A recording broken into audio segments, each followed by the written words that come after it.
Bismillahirrahmanirrahim. Today we are going to discuss the concept of functor. Before doing that, let us discuss the size of a category. So in fact, our main topic today is functor.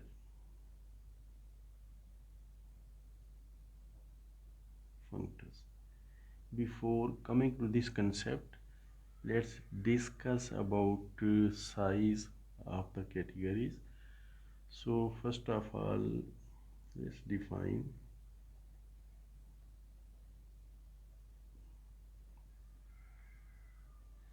a category C is said to be small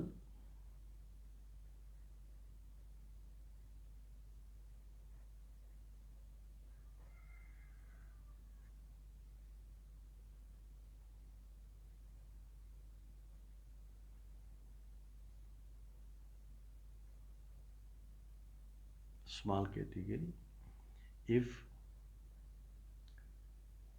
first condition is collection of objects of C is a set.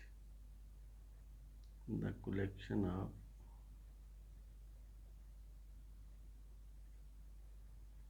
objects of C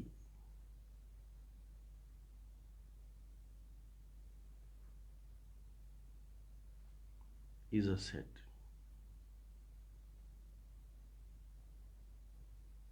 And secondly, for any objects A, B and C,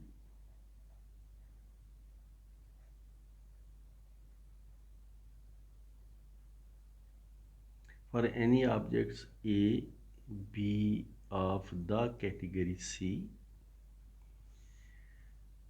the collection of morphisms from A to B, this is the way we denote it, hom AB, is set.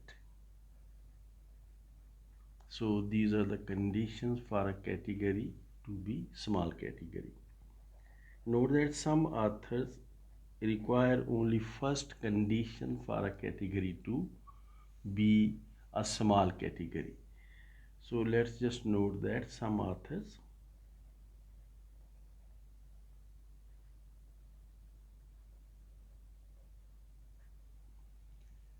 define a small category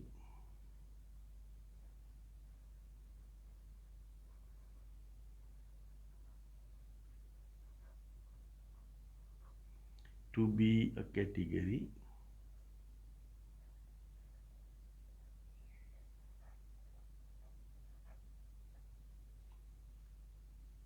whose collection of objects is a set.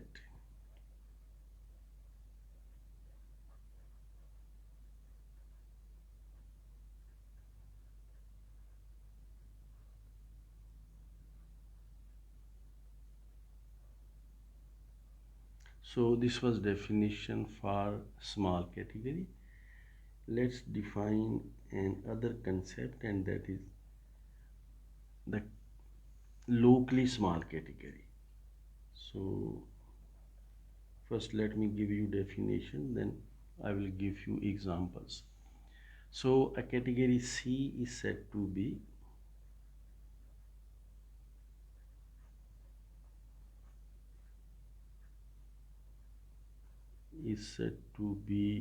locally small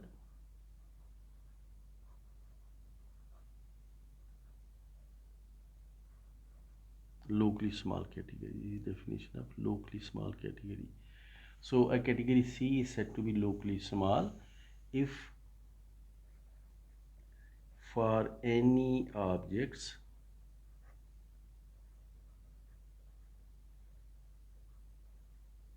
A, B of C,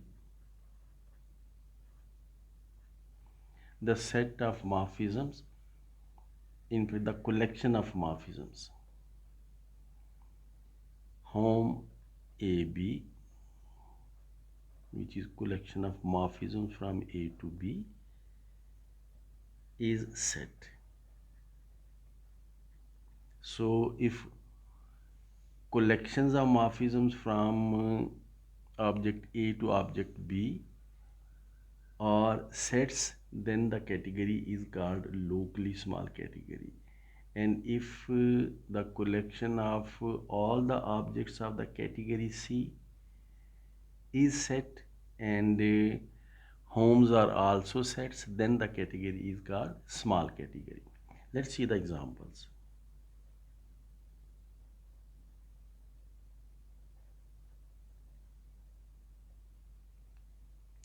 First of all, note that a group can be considered to be a category with one object, and all the morphisms from that particular object to that object is equal to the set of elements of that particular group. Let me note it here. So a group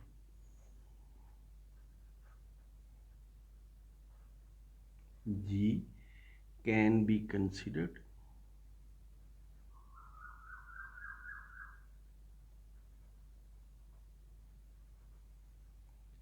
to be a category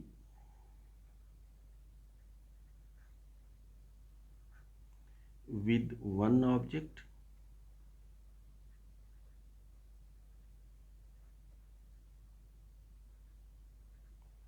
let's denote this object by star, and home star to star, all the morphisms from star to star, this is equal to G itself. This is a small category.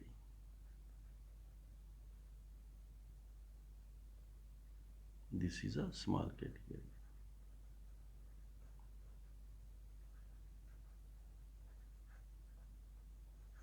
I advise you to read this example from books and try to understand it. This is very interesting example of a category.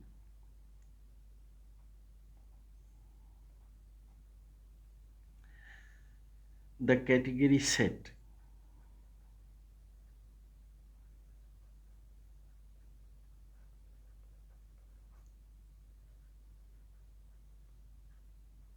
is not small because the collection of all the sets is not a set. So the category set is not a small category.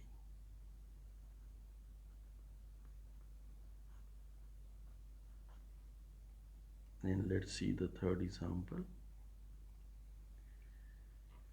The category of groups and group homomorphisms.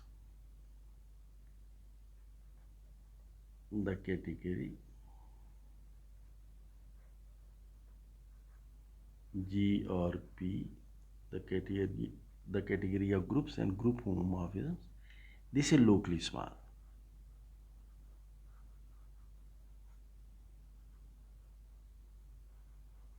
It is not small for the reason that every set can be given structure of group.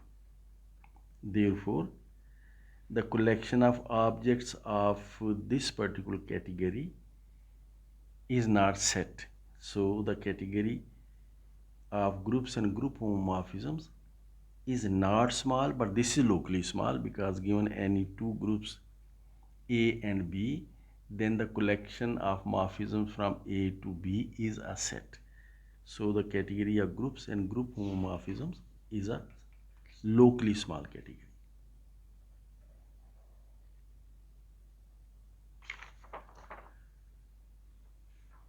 So having done that, we come to the concept of functor. So let's see what functors are.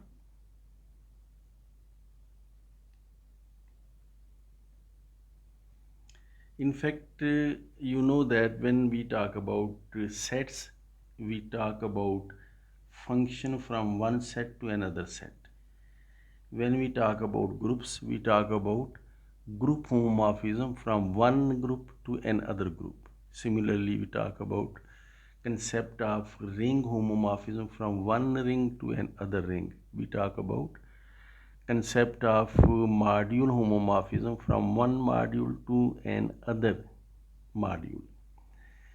And homomorphisms are structure preserving functions. In case of group, a group homomorphism preserves the structure of group. In case of rings, a ring homomorphism preserves the structure of ring. And you can guess what our functor is going to be.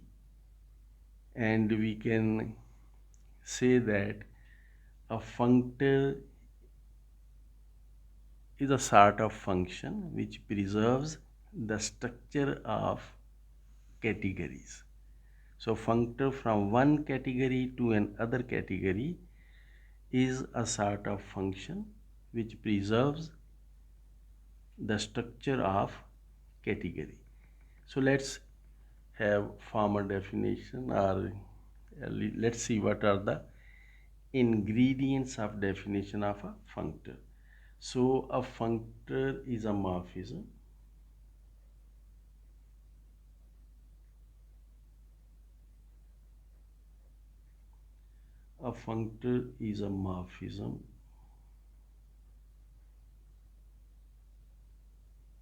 morphism of categories.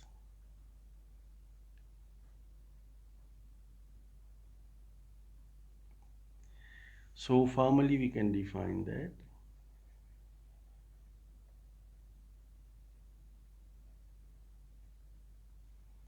let C and B. So if we write a category, I think it is better to use this notation so that the category symbols for categories do not get confused with symbols for the objects. So this is the way we have denoted the category B. So let C and B be categories.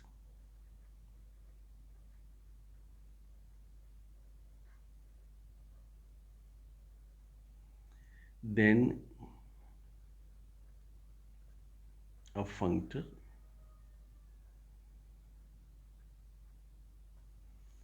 we are going to denote this functor by symbol capital T. So this is a functor from category C to category B.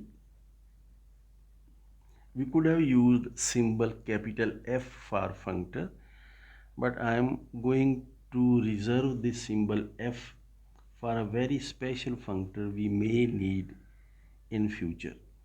So for the time being, we denote the functor from category C to category B by capital T. So then a functor T from category C to category B consists of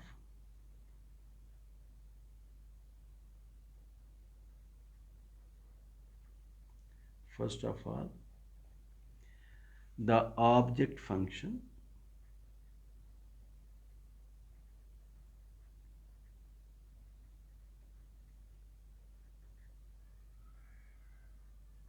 we again denoted by T, and which is from the objects of C to objects of B. I said function, so you may assume that these categories C and B are small categories. If these are not small categories, then we have to be very careful in using the phrase function anyway. So the objective function from objects of category C to objects of category B, which assigns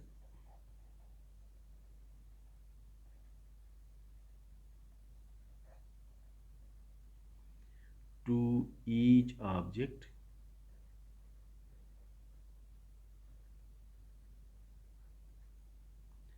C of category C an object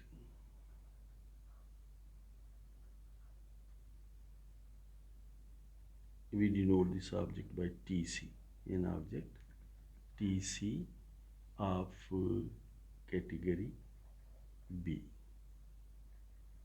If you like, you can use here brackets. Mostly we do not do that in category theory.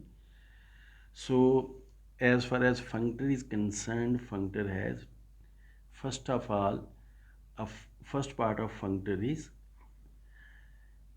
that part which assigns to each object of category C an object of category B. Just think like functions. So first part of a functor is an assignment which assigns to each object of category C an object of category B. And secondly, the arrow function.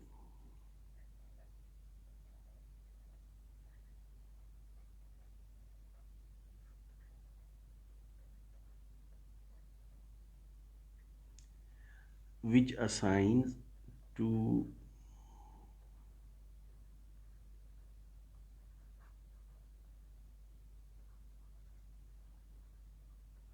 each arrow or each map or each morphism.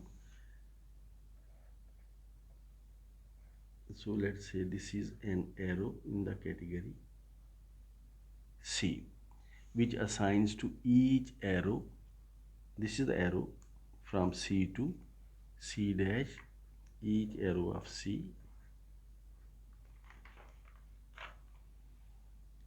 an arrow from TC to TC dash. So this is arrow in the category C. The functor will assign TC to C and TC dash to C dash, and arrow from TC to TC dash, that will be the arrow TF. So the functor will assign TF arrow to the arrow F. TF arrow will be in the category B, while F arrow is in the category C, in such a way that there are two conditions in effect, in such a way that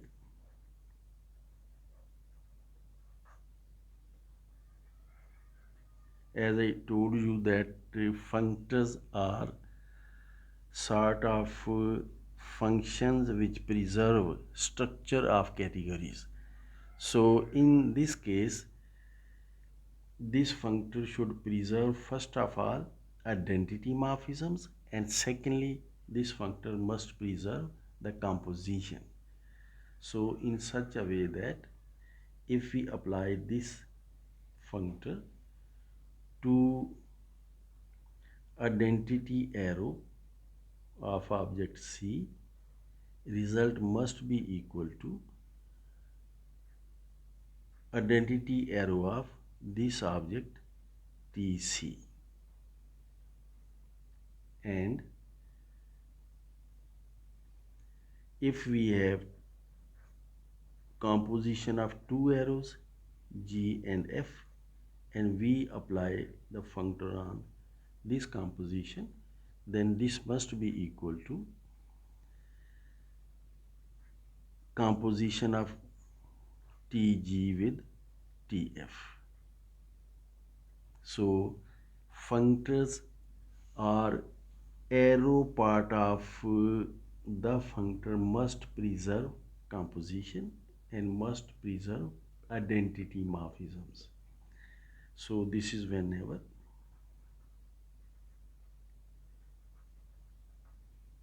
this composition G circle F is defined in C,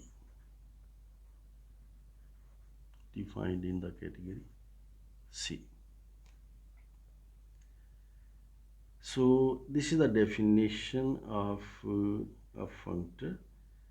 In order to see what functors are, it is easier to see that how these arrows affect on the how these assignments affect on the arrows. So let me explain little bit in informal way.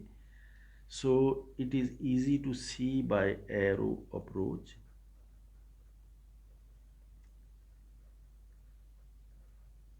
Easy to see what functors do by arrow approach.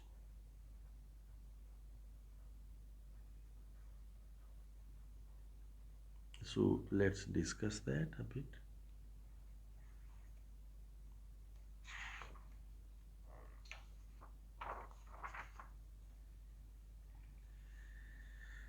So suppose in category C we have this object C and we have identity morphism of this object C. We denote it by IC. Every object of a category has identity morphism. So this functor T, when this functor T will affect on this arrow, first of all T will affect on domain part, that is it will become TC. Then it will affect on the range part, it will become TC. This object will be of the category B. This object again will be of category B. And now this arrow will be identity arrow of object TC. This is what we meant when we said that effect of T on identity arrow is equal to identity of TC. Effect of T on identity arrow is equal to identity of TC. So T functor affected on this arrow is results in this arrow. So this is what we were saying. And secondly, suppose we are given in the category C this arrow from C to, let's say C to C prime, C dash, and then another arrow from C to C double dash. Let's say this arrow is F and this arrow is G. Now effect of T on composition of these two arrows will be equal to, this functor will affect on C, object C, it will become object TC of category B. C dash will become TC dash object of category B. C double dash will become TC double dash of, this will be object of category B, and this morphism F will become morphism TF, and this morphism G will become morphism TG. So effect of functor on composition of these two arrows will result in this way. We may write it, that is effect of functor T on composition of G and F, that is G circle F is equal to composition of these two arrows, and this is equal to TG composed with TF.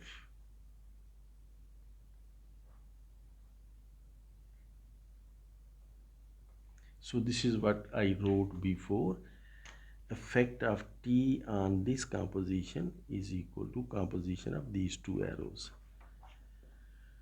So it becomes easier when you think in terms of arrows. So let's note that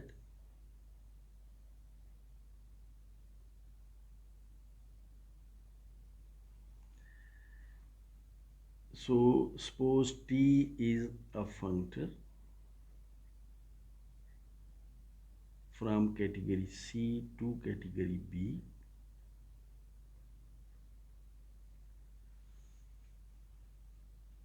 be a functor,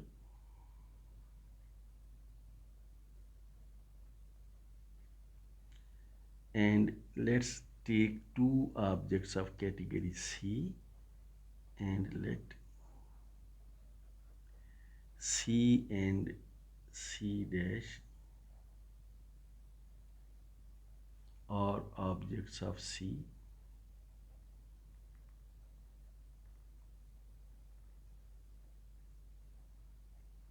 objects of category C. Then we have a function. In fact, if this category C is locally small and B is also locally small, if these are not locally small, then perhaps we have to be very careful in using the phrase function. Anyway, so then we have a function.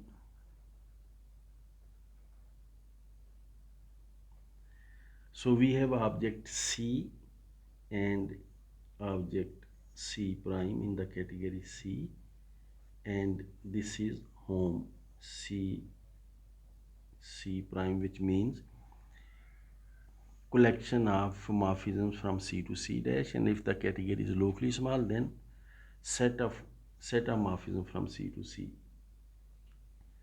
C dash, and then home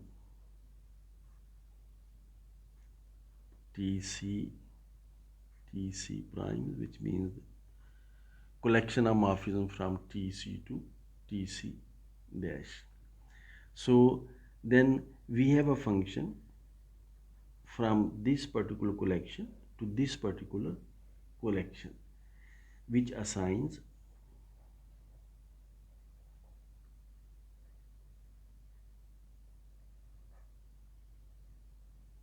to each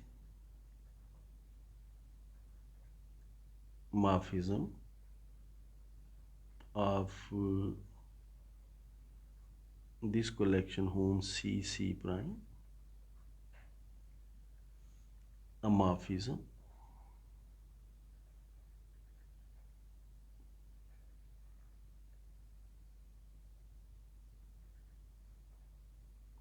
TF of this particular collection TC prime, collection of morphism, in fact home. So given any morphism from C to C dash, the functor will assign a morphism from TC to TC dash, the way we have discussed before. So if we are given a functor from category C to category B, then for any two objects C and C dash of C, we have an assignment which assigns to each morphism of home C dash a morphism of home TC dash, and that is very simple. You can imagine it very easily. So let's see examples of functors.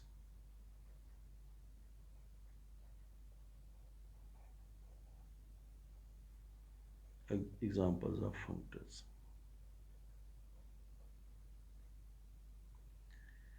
First example 1. This very simple example, you know that if we are given a set X, we can form its power set, that is set of all the subsets of set X. So we have a functor as follows, the power set functor, in fact the power set functor.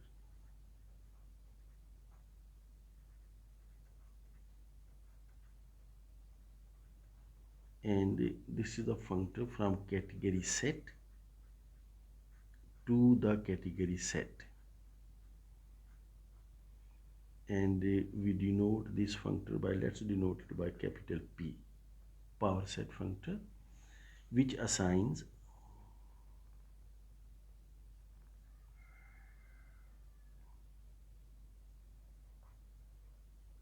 first of all, this functor assigns to each set X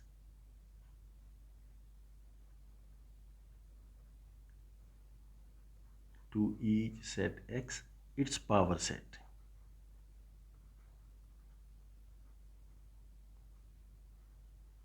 Px, that is set of all the subsets of X. So to each set X, this functor will assign power set of X, that is set of subsets of X. So this is the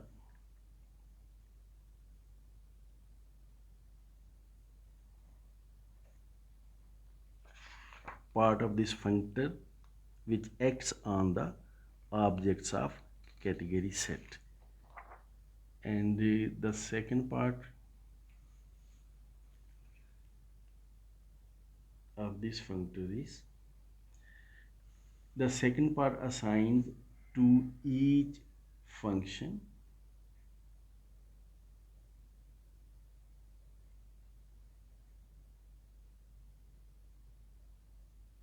let's say this is function from set X to set Y. The function,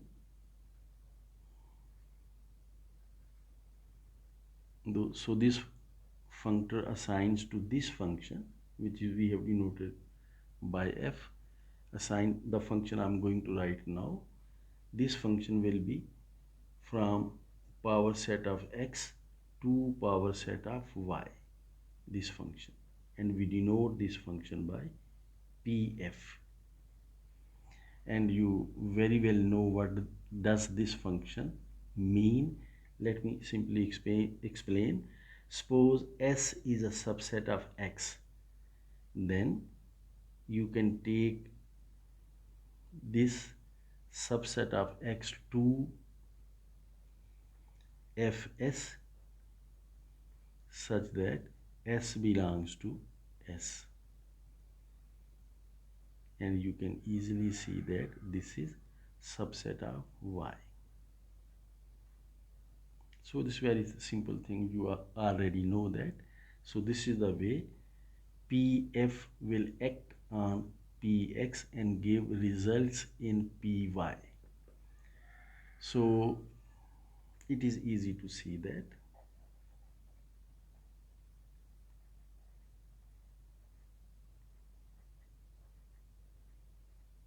Those two conditions we already know. This part of functor has to satisfy. So we can easily see that effect of this functor on identity function on set X will be equal to identity function on the set Px, that is power set of X. And if we are given two functions f and g, so that these two can be composed, then effect of P on this composition will be equal to composition of these two functions Pg and Pf. And this is a very simple thing. At your FSC level knowledge, you can see these things very easily, and therefore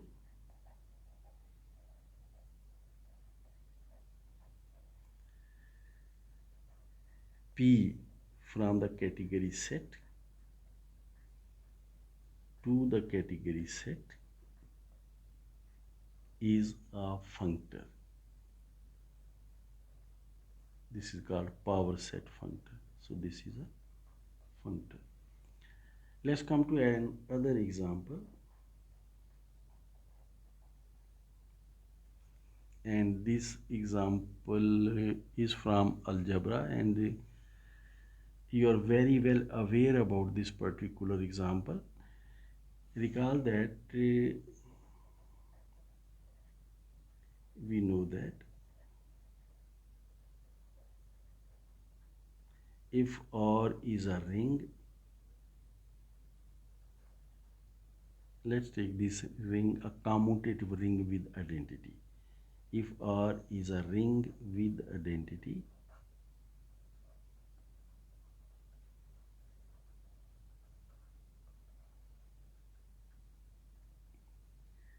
then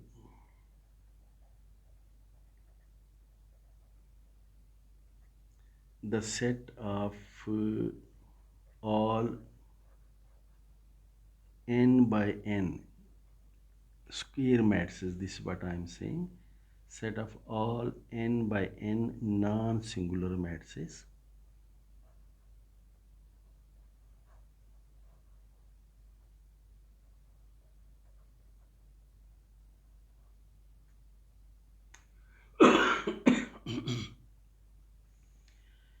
with the entries in the ring R is a group. And this is very famous group. Mostly what you do is you consider matrices with entries from real numbers. The set of real numbers is a commutative ring with identity, and the matrices mostly you consider entries of those matrices are real numbers.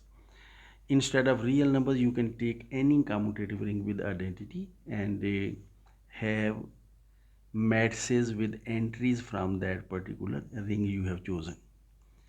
So what we are considering is we have a commutative ring R with identity, and we are considering the set of all non-singular square matrices, so that entries of these square matrices are from the ring R we have chosen. And you know that this set, that is set of non-singular square matrices, the set of non-singular matrices, because every non-singular matrix is a square matrix. So the set of all non-singular matrices of same order, this is a group. This is an example, you already know it very well. So this is a group, and this is a very special group. This is called general linear group. General linear group. And there is a very special notation for this, and is denoted by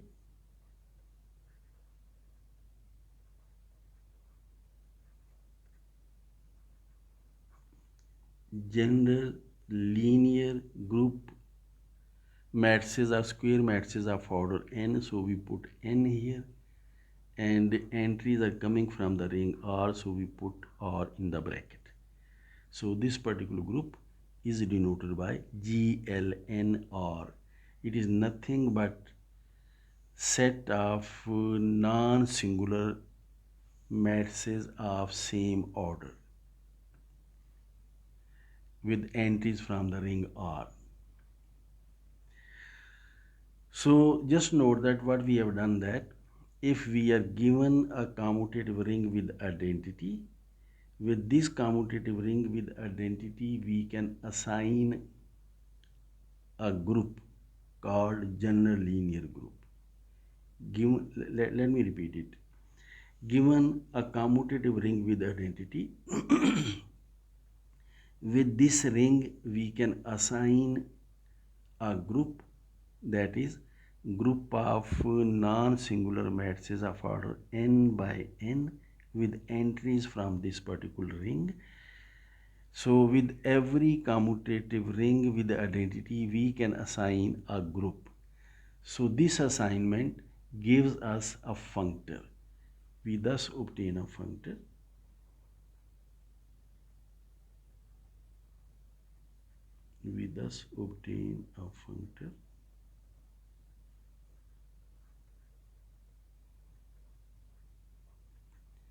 This is from the category of commutative rings.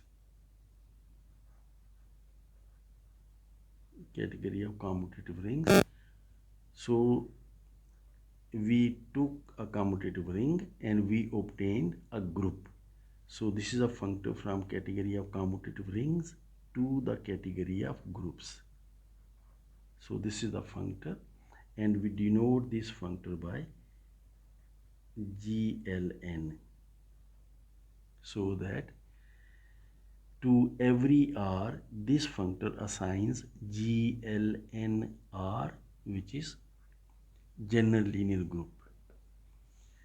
So which assigns, let me write it, which assigns to each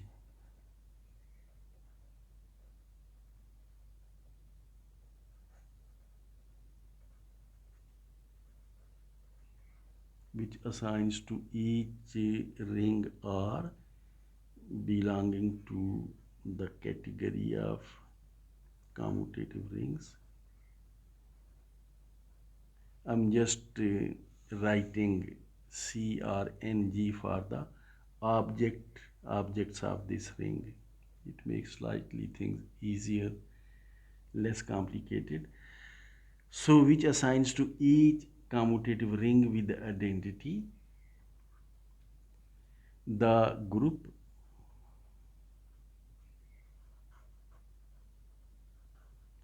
GLNR, and we are very well aware about this group.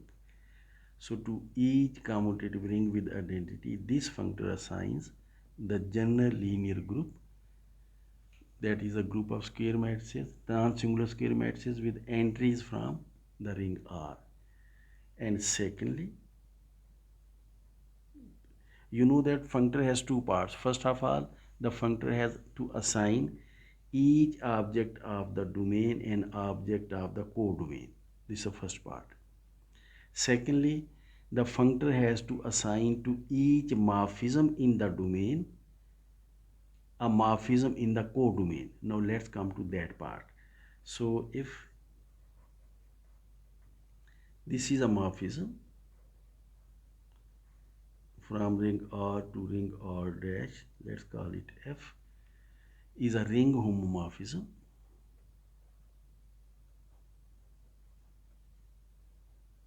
There is a morphism in the category of commutative rings with identity. So is a ring homomorphism.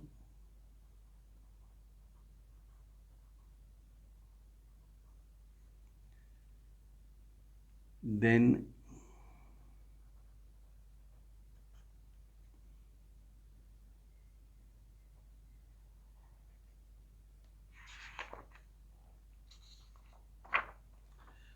if this is a ring homomorphism, then we are going to apply this functor on this ring homomorphism.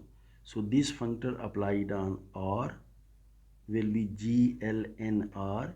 This functor applied upon R dash will be GLN R dash, and then applied on F, this will be GLNF. So then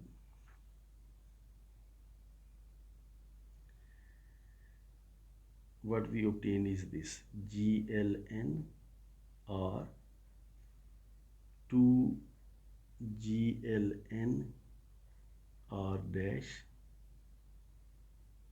and this will be group homomorphism. We denote it by GLNF. So this is very evident group homomorphism is an very obvious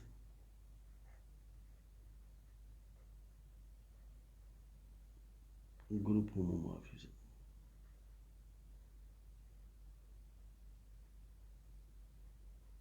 Yeah, you can see it very easily that if you are given an element of this particular group, that element will be a non-singular matrix with entries from ring R. You will apply the morphism F on each element of that matrix and you will get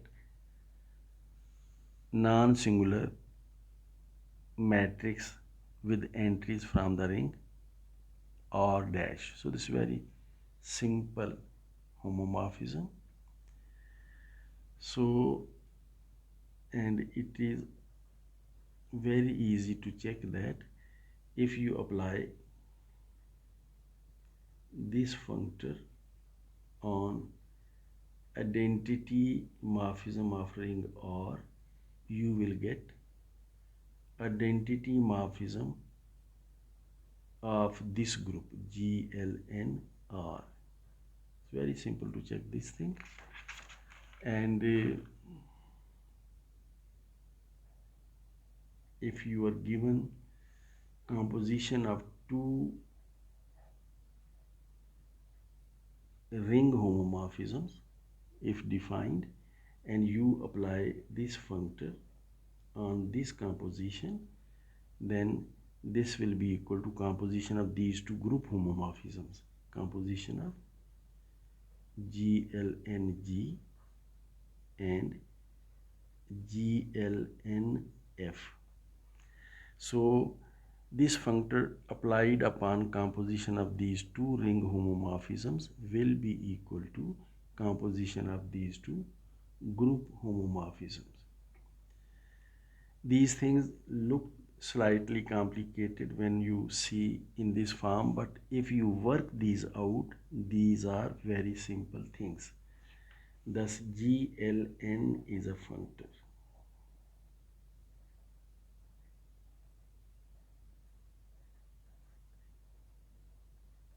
In fact, this all depends upon your knowledge of algebra and your practice in algebra.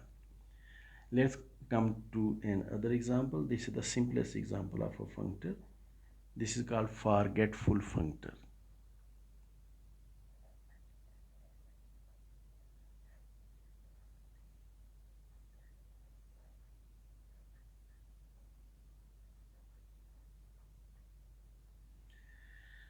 And this is in fact a functor which forgets the structure of some given objects of a category. Suppose you are given category of groups, and the forgetful functor which has category groups has a domain will take a group and will forget the group structure of that group, and you will be left with only a set. So we can define a forgetful functor from the category of groups to the category of sets. So a functor which forgets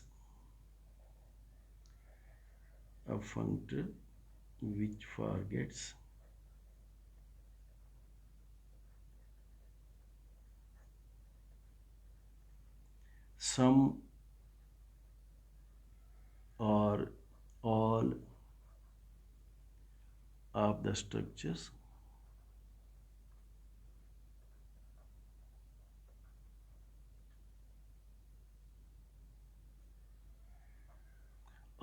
structure of an algebraic object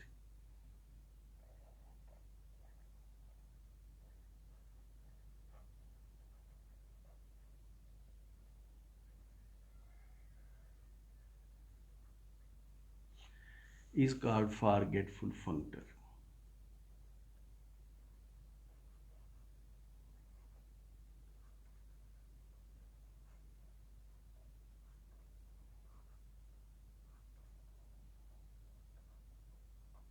Some books write it as underlying functor.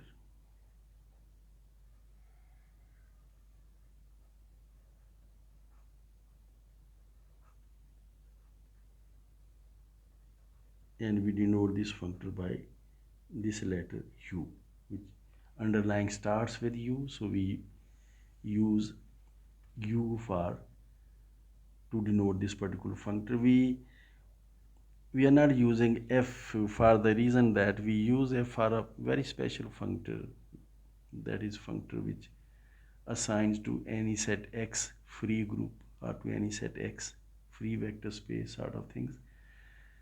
So we reserve capital F for a very special functor. So for this forgetful functor we will use the notation capital U. So we have category of groups, then we have category of sets and functions. We can define a functor from category of groups to the category of sets. What this functor will do is, this functor will take a group G and will forget the structure of this group G, and you will be left only with a set. That's it. Very simple functor.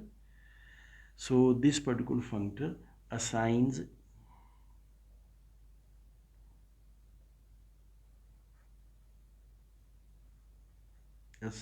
to each group G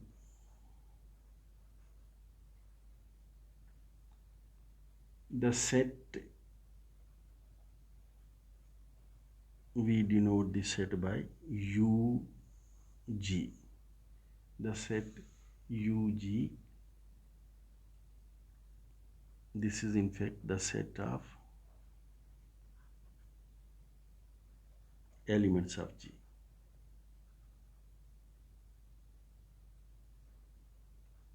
The set of elements of G, and to each group homomorphism.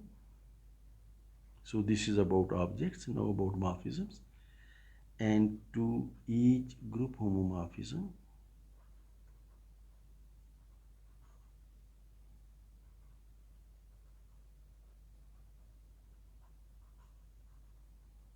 let's suppose we take this group homomorphism from G to G dash, and let's denote it by F. And to each group homomorphism, the function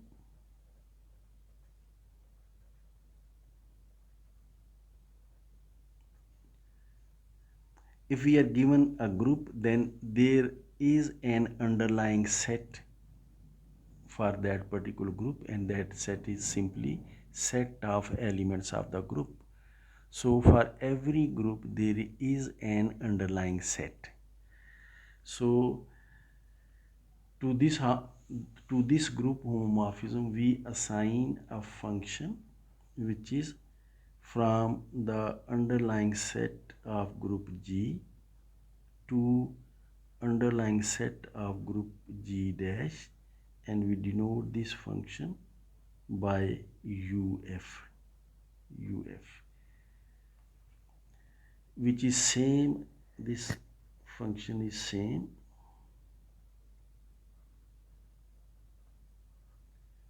as F but regarded as set function.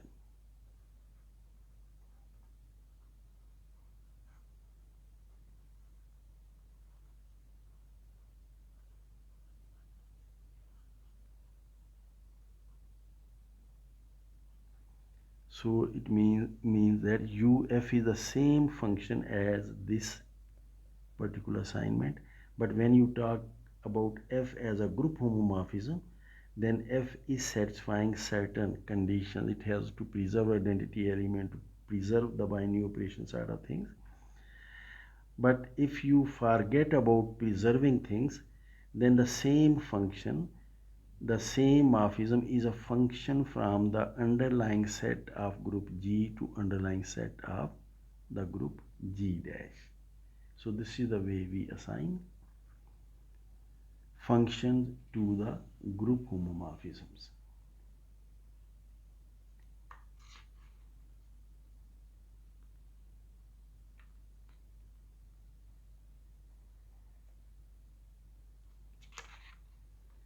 So as far as identity and composition is concerned, you can see that these conditions are satisfied very easily. the condition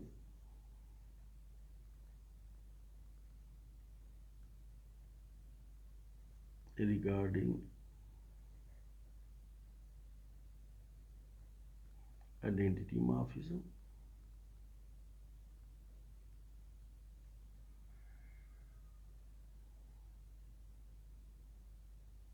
and composition of morphisms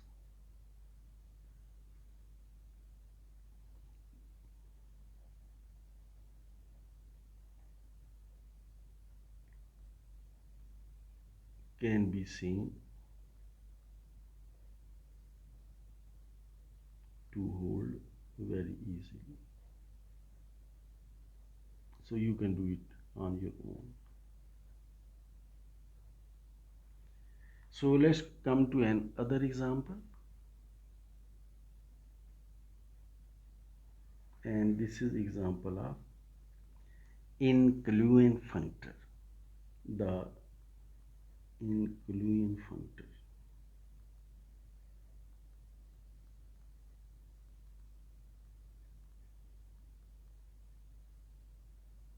And this is very simple functor. In fact, you know that this is category of abelian groups and group homomorphisms, and GRB, GRP, this is category of groups and group homomorphism. And you know that every abelian group is a group as well. So you can have inclusion functor from category of abelian groups to category of groups. Every abelian group goes to itself in the category of groups. So we denote it by, let's say, I. So this is a functor. You can check that this is a functor.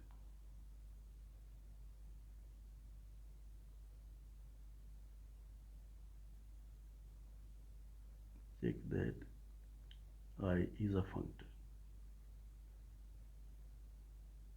This is a very simple functor which takes any abelian group to itself in the category of groups, and other conditions are satisfied very easily. Let's come to another example, and this is example of the free functor, and this is the functor I have mentioned few times before. For this functor we reserve the symbol capital F because free starts with F, so we will denote this functor by capital F. So this is the free functor.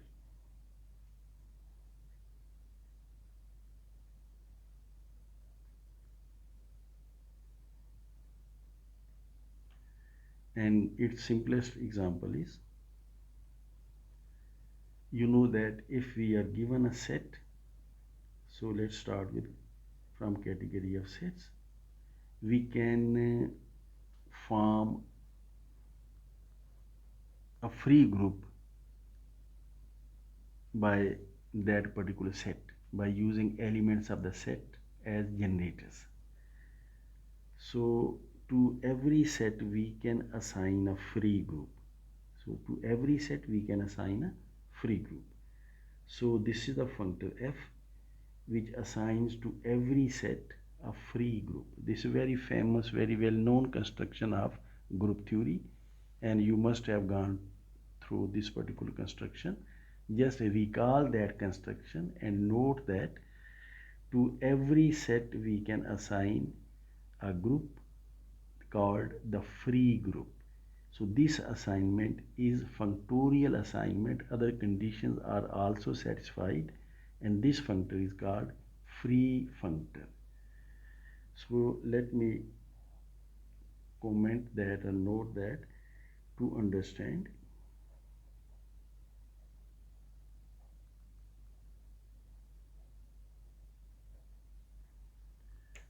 This functor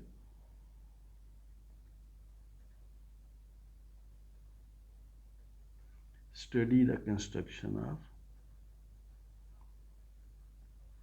of or if you have already studied it, recall the construction of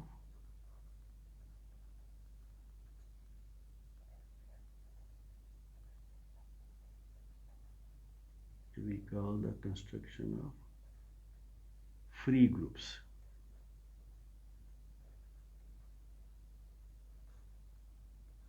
So it is very interesting functor, but you have to put some effort in order to understand what a free group is.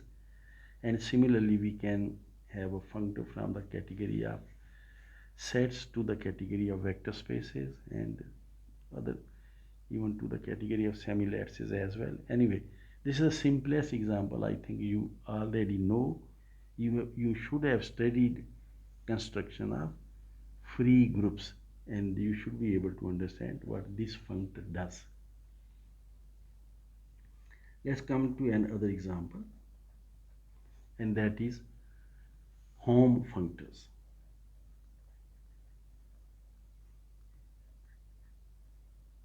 In fact, there are two cases of home functors, and the first case, I simply write here name of this case. This is covariant case. What does this mean? You will understand from the construction. Second case is contravariant. I will write that as well. So home functor, let's see what this functor is. So let's see be a locally small category. Let's see be a locally small category.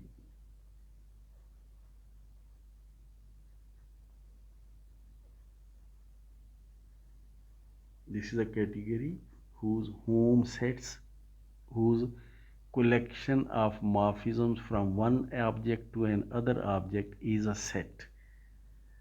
In fact, if we start with this locally small categories, then it becomes very easy to talk about morphisms, because we can call them functions. Because if category is locally small, then from home AB to home CD, the assignment can be called as function. I will give you detail very soon. So let C be a locally small category, and let A be an object of C. Let A be an object of C, object of this particular category C. Then now note that A is an object of category C. So if you write home here and you write some other object B at this place, it will become set of morphisms from A to B. Set of, because this locally small category, we can talk about set. So home AB will be set of morphisms from A to B. We don't write an object here, we simply keep this slot open. So home A blank. We consider it as a functor with domain as category C, and you can easily see that codomain will be the category of sets and functions, this category. And you can see that what this functor is going to do. Home A blank. Suppose you want to see the effect of this functor on object B of category C. So it will become home AB, home AB. That means set of morphisms from object A to object B. So this will be set. Since our category is small category, so home AB will be a set. So to each object of C, we can assign a set, that is set of morphisms from A to that particular object. So this is the way this functor works. So is a functor, then this is a functor. I will define it very soon. So this is a functor defined as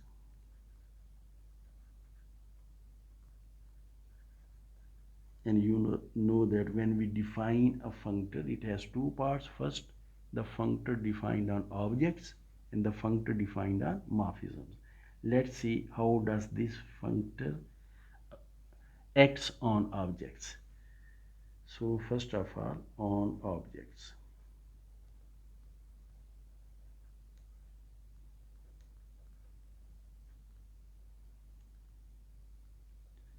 So for any object B of C,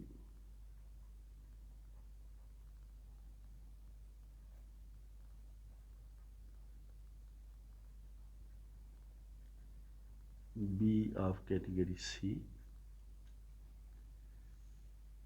effect of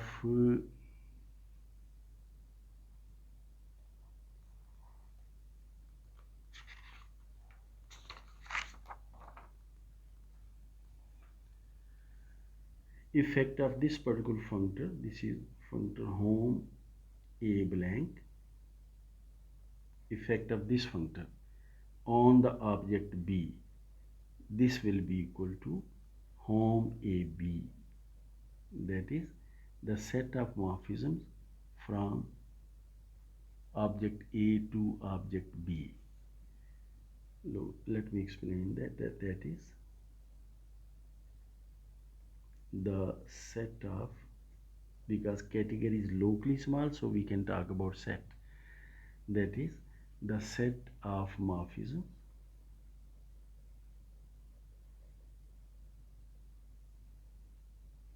from object A to object B.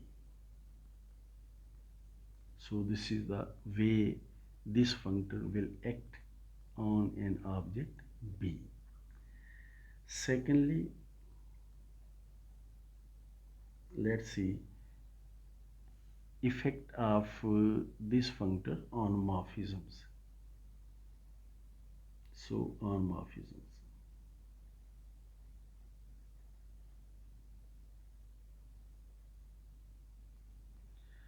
So now let's take a morphism in the category C and see how does this functor affect on that morphism. So let from object B to object C, let's denote this morphism by F. Let's call this morphism as morphism G. We will need F in fact again. So let from B into C be a morphism.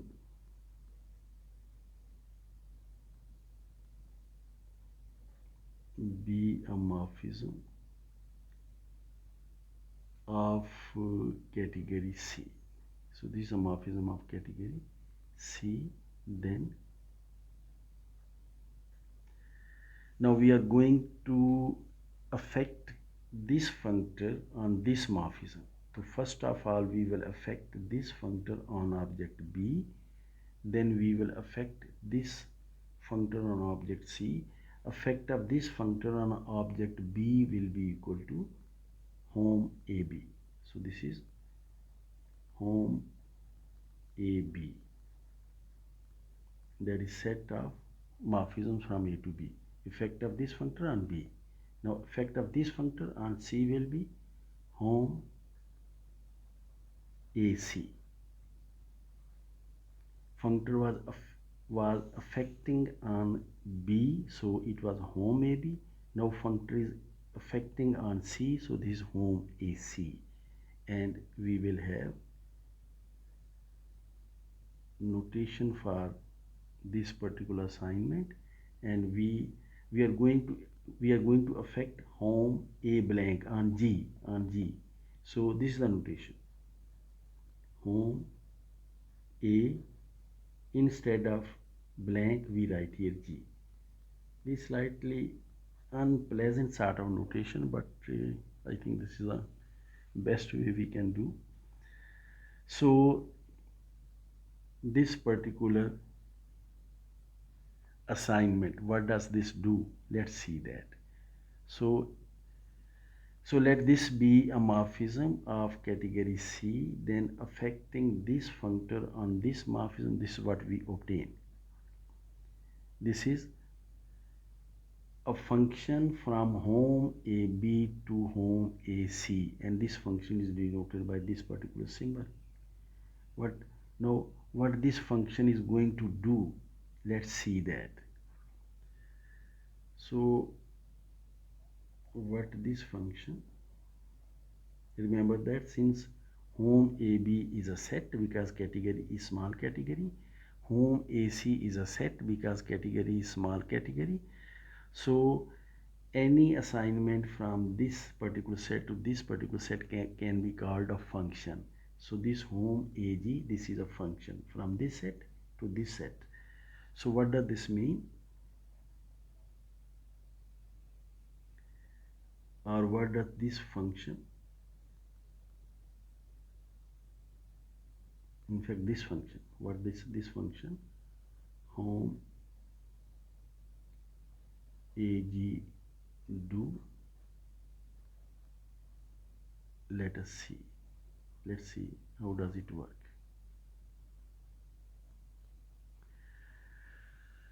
So to see this, we are going to take an element of home AB, and then we will see effect of this function on that particular element. So let F, we have taken G because in fact I wanted to take F at this particular place. Otherwise you could have taken F here and then G here. It does not make any difference, but anyway. So let F belongs to home AB.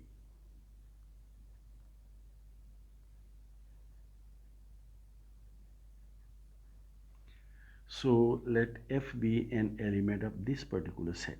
Now we are going to see effect of this particular function on F. Then home effect of home AG on F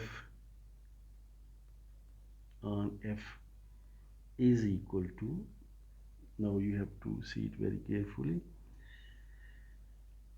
this particular F is a function, is a morphism from A to B. This particular F belongs to home AB. So F is a morphism from A to B. So this is a morphism from A to B. This is F. This is a morphism from A to B. And then from B to C we already have a morphism. Let this be a morphism of C. So we already have a morphism from B to C. So we take this morphism here from B to C. This is G.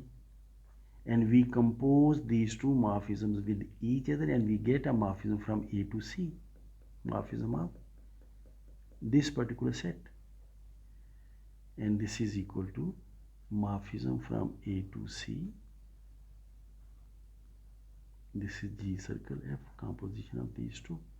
And this belongs to home AC. So this is very simple construction. In fact, what you do is you take a morphism from A to B and then compose this morphism with G. You take a morphism from A to B and compose this morphism with G. With G, you get a morphism from A to C. So take a morphism from A to B, compose it with G, you get a morphism from A to C. So this is the way this function works. So it is easy to see that the conditions for a functor, so it is easy to see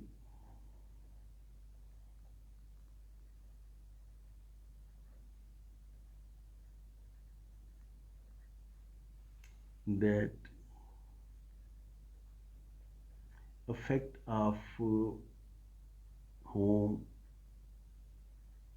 a blank, this is functor in fact, effect of this functor on identity morphism of some object B will be equal to identity morphism of home AB.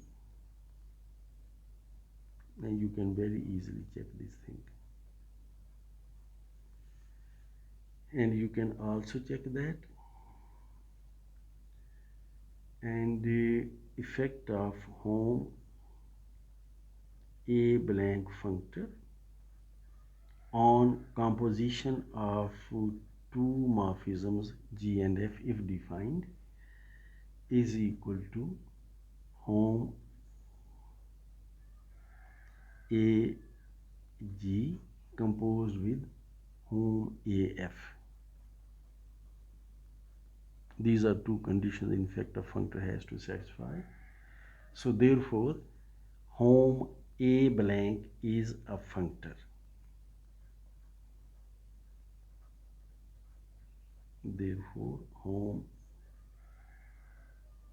A blank is a functor.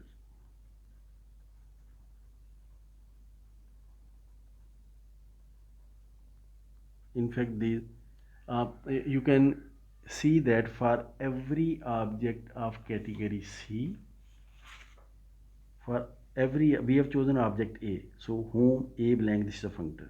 You can choose any object of category C. Suppose you choose object K, so whom K blank will again be a functor. So for every object of category C, you have a functor whom that object and then blank.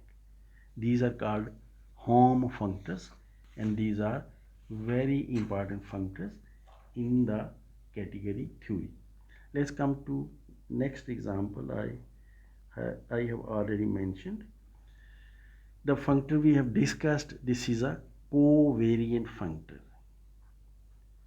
So this is covariant functor.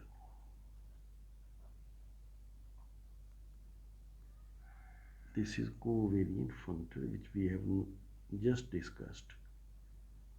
So why we call it covariant? It will be clear when we talk about the other functor which is called contravariant functor. So contravariant home functor. Example we are going to discuss contravariant home functor.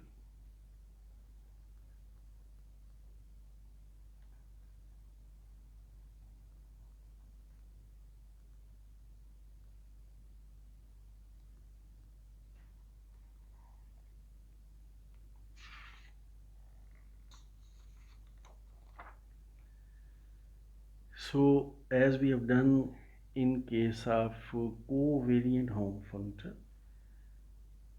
for contravariant home functor again let C be a locally small category. Let C be a locally small category.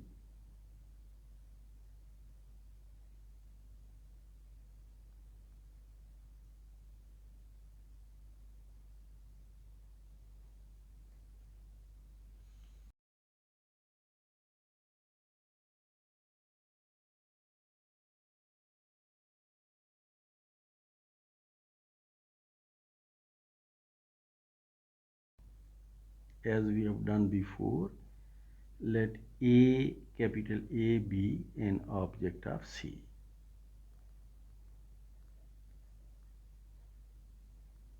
Be an object of category C. Then we can define a functor.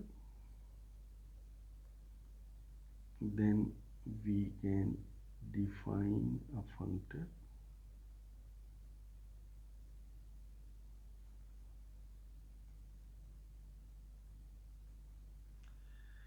So we are talking about category C. the functor we are going to define is again from the category C to the category of sets and functions. So this was the case when we discussed our previous functor. So for this functor, domain is again going to be the category C, and codomain category, the category at the codomain position is going to be the category of sets and functions. So then we can define a functor. Now note that we have chosen an object A. This functor will be home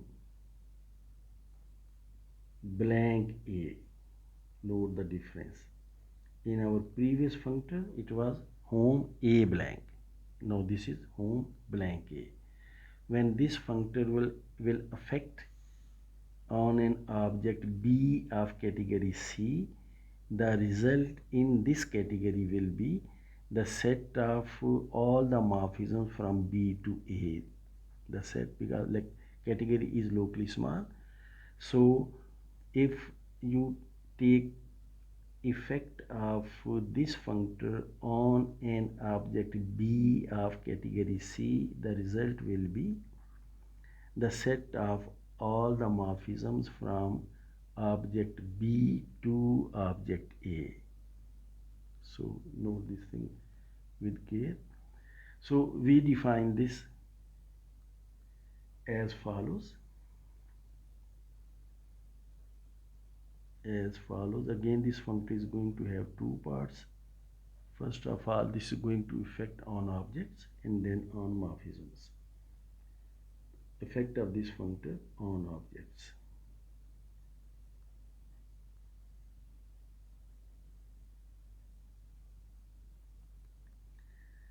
So let's choose any object of category C. For any object B of C, for any object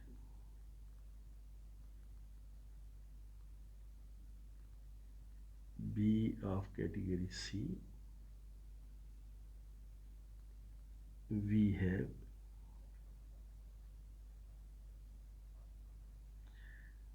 effect of this functor home blank A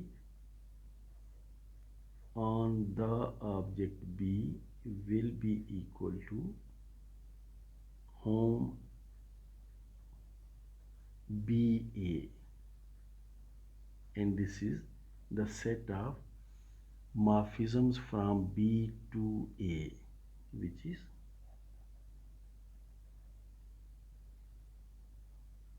the set of morphisms or maps, set of morphisms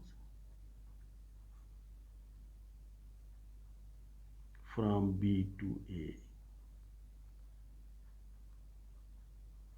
So this is what effect of this particular functor on an object B of the category C is going to be in this case. And secondly, let's see what does this functor do with morphisms. So effect on morphisms.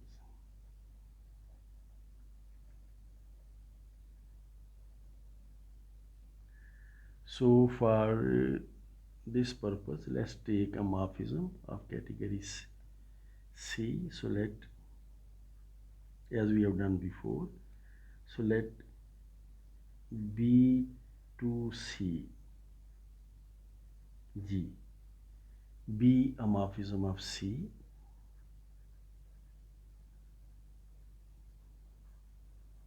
Let this be a morphism of category C. Then now this functor is going to act on B, this functor is going to act on C. Effect of this functor on B, you have already seen, will be equal to home BA. Home effect of this functor on B is home BA. So effect of this functor on B is home BA. and effect of this functor on C is going to be home CA.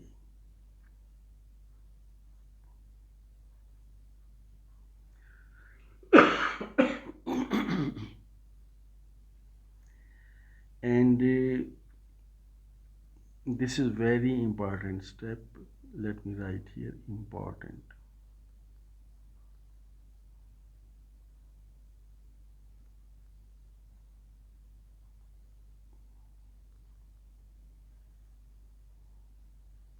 Note it very carefully. Note that the effect of this functor on G will be denoted by home GA, home GA, as we have done already in case of covariant functor. So effect of this particular functor on G will be denoted by this particular symbol. The thing you have to note is that this particular function is going to act from home CA to home BA. So this is the direction. Note that it is different from our previous case. In our previous case, if I can find it, yes, G was a morphism from B to C, and this functor acted upon this morphism, gave us a function from home AB to home AC. In this case, this was a covariant case. In this case, this functor will give us a function from home CA to home BA. Note the reversal of arrow. For this reason, this functor is called contravariant functor. Note the reason, because of reversal of this particular arrow. And soon you will see that this is the way it works. It doesn't work in that way. Let me explain that. So let me comment here. Note the reversal of arrow.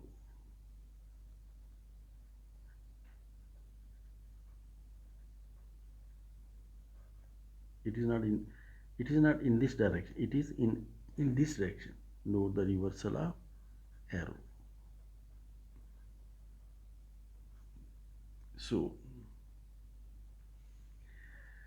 So let's see effect of this function on the elements of home CA. This will affect on the elements of home CA. So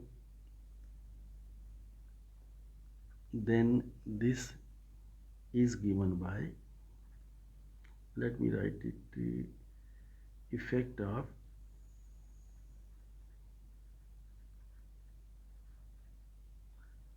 the function.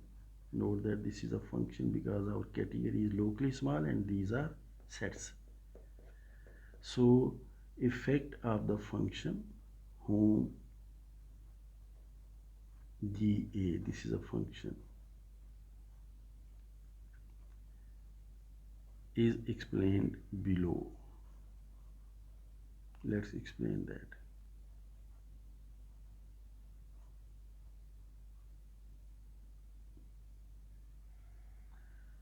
So in order to see the effect of this particular function on elements of CA, we choose an element of CA. So let F belongs to home CA. And you know that what does this mean? F is a morphism from object C to object A. Then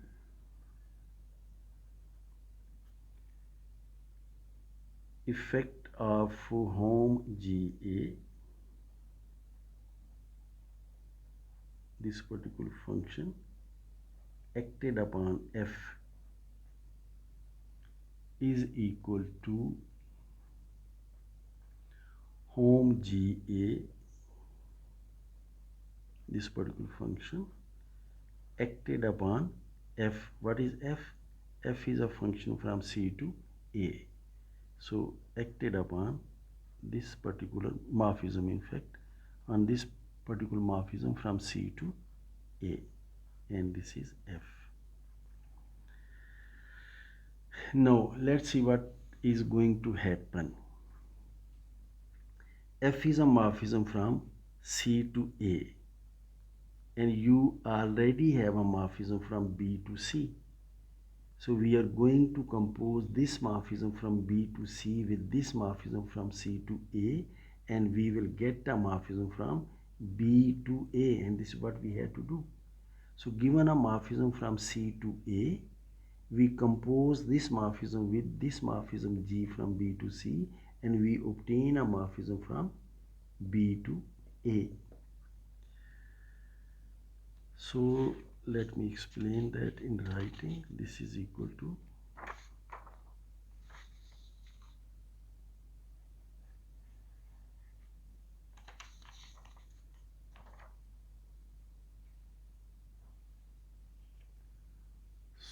this is equal to, we have a morphism from C to A, we have morphism from C to A, from C to A, and this morphism is F, and we already have a morphism from B to C, and this morphism is morphism G. So all we are going to do is we are going to compose these two morphisms, and we will get a morphism from B to A, and this is the morphism F circle G, and this morphism belongs to hom BA. So this is the way this functor works on morphisms. So it is easy to see that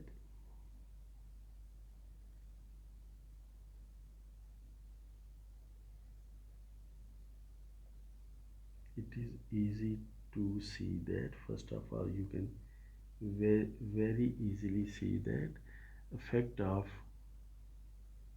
hom blank A on any morphism, identity morphism of object B will be equal to identity morphism of object hom BA. You can see it very easily. And secondly, and similarly for compositions, you can write it on your own. It will need a little care, but you should do that for compositions. So therefore hom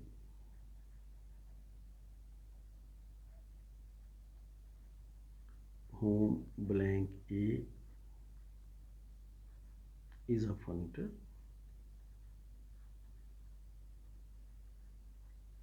and such functors are called contravariant functors.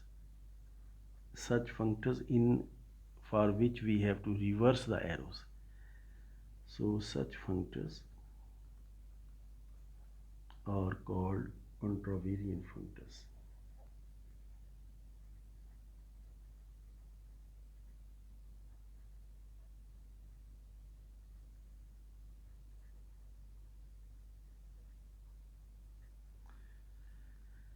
So this was about covariant and contravariant functors. We took the examples of hom functors for explanation of both functors. Now let's come to a definition, and this very simple definition.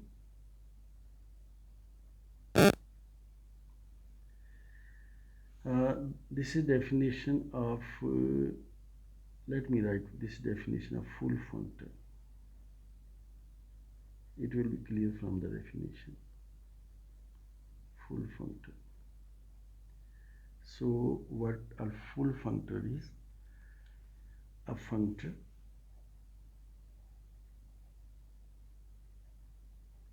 from a category C to category B, and let's denote this functor by T, is called full, is called full. This is the phrase we are defining. If for any objects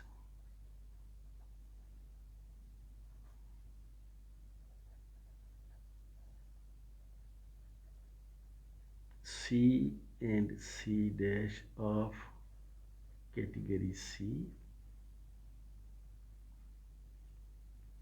the functors, the functions in fact, if the categories are small, otherwise these may not be functions, but if categories are small, then these are functions.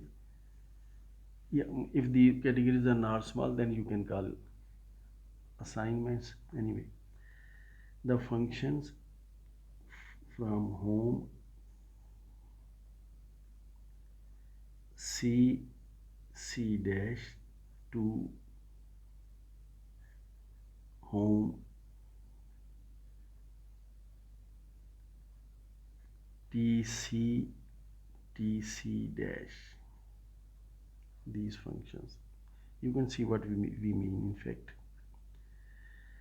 C and C dash are objects of category C, and home C dash means the collection of morphisms from C to C dash.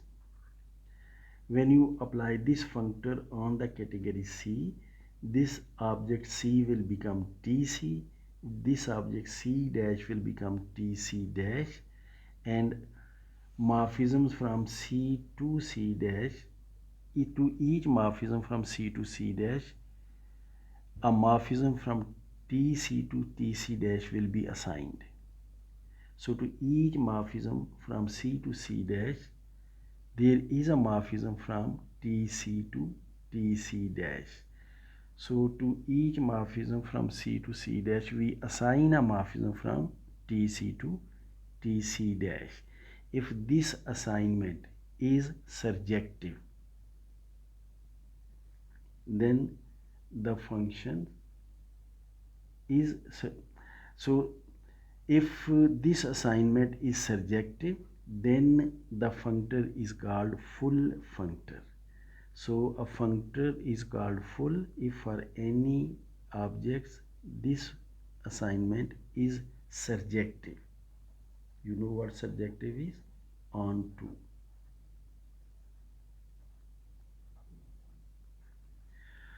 So take the category locally small, because then you can talk about functions and surjective sort of things.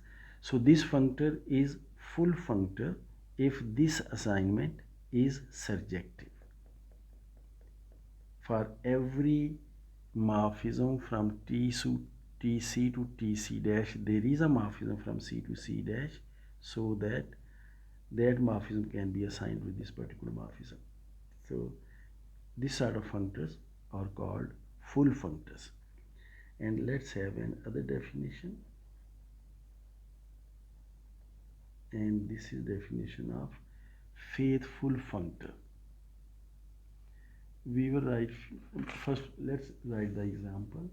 So let's write the definition first, then we will see if we can. So faithful functor.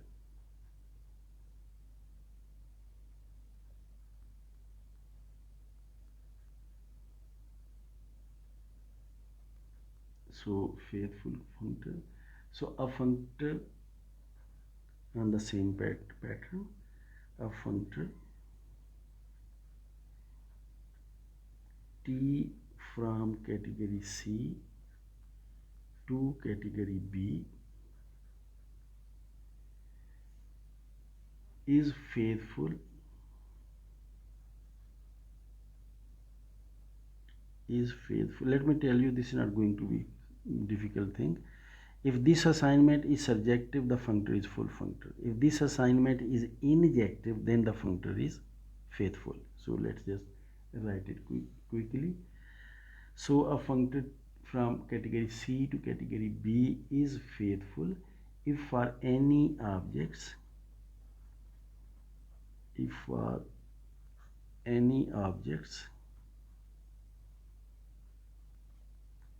C dash of category C, the function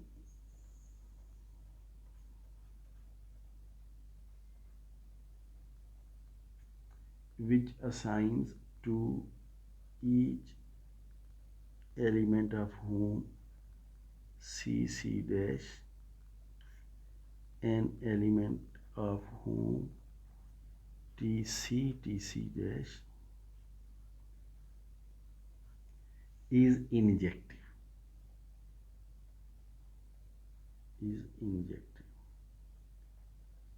So if this is surjective, functor is full. If this is injective, functor is faithful. So let me quickly write, if we can write an example. The forgetful functor is faithful. The forgetful functor, we have discussed one of these, we have quite a few. U from category of groups to the category of sets. This functor is faithful. And for full functor, I have not written the example, but the inclusion functor is full. The inclusion functor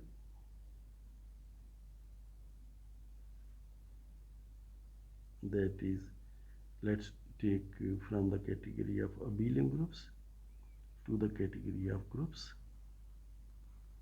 We denoted it by I. So this functor is full. So inclusion functor is full and the forgetful functor is faithful.